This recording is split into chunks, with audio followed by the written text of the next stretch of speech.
Hello everybody, welcome to the Crypto Session Brief. Start of a new week. We're on Monday the 30th of January 2023. The calm before the storm. The stage is set for a big week for markets. We saw some pretty interesting trading over the weekend to be found cryptos. We saw some moves to the upside, but that's been completely faded today already. You can see the gap up here representing that move over the weekend. I'm looking at a CFD chart here, hence why we can't see the weekend trade.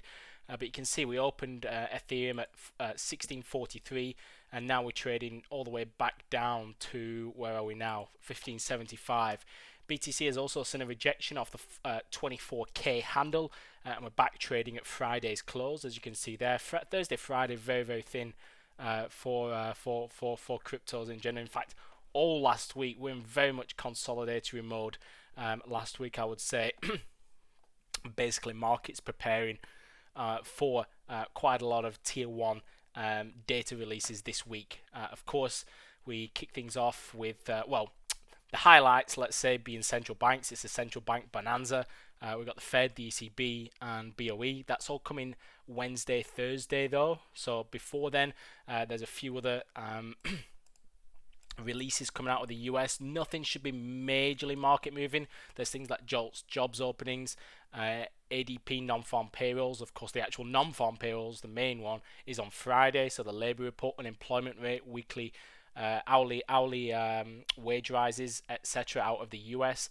They're probably the main ones to watch. Anything come out of the US, but of course the ECB has been very hawkish lately. So can they keep up with their hawkish narrative? We've seen some inflation come out of Spain this morning, comes in a little bit hotter. And of course, why am I talking about all this when we're on cryptos? Well, point being is that cryptos for all of last year and so far this year have been moving in line with risk markets. I'm talking about equities in general. We saw big sell-offs due to the FTX saga, scandal, however you want to label that. Still an ongoing court case.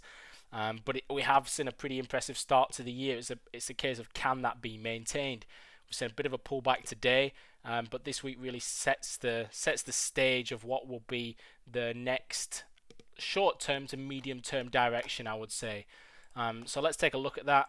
Basically, BTC, you'd be looking for moves through 24k into 25, into 27. You could even reach the 25k plus mark this week if markets continue to be in the mood that they have and continue viewing risk in the same manner. And what would you need for that? Well, you'd probably need the Fed to come in as expected. Potentially some slightly dovish narrative would see a push up to 27 potentially by the end of the week, and possibly an NFP number which comes in as expected. I would say that would give it its final push higher, or even a little bit hotter than expected. That'll probably push it higher. Now you're starting to see a bit of a changing dynamic in the data releases, and that good news actually is good news for markets. So we saw that in the last CPI print where you saw it coming as expected, and we saw markets actually quite enjoy that. But all last year it was a case of things coming in as expected, and you were seeing markets sell off because it was getting hotter and hotter. But now you're seeing inflation cool. That's what we're looking at. So basically, inflation cooling, positive for risk assets. That's all we need to know when discussing cryptos.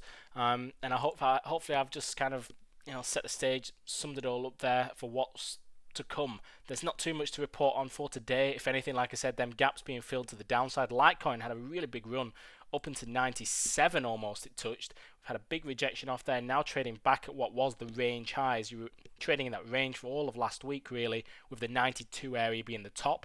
You can see now we're looking for some support at that level. So if you're trading Litecoin, that 92 is going to be quite key moving forward, you would say. Ripple, 0.3870 to the downside, key level. Been able to find support there all last week, whilst finding some resistance around the 42 area. BTC 24k, 1550 being the main line in the sand again for Ethereum today and this week. I think I'll wrap things up there for the crypto brief. Nothing else to add from my end as of this particular point in time. So I'll see you all inside the crypto chat room. Thanks for listening and all the best for your trading. See you tomorrow.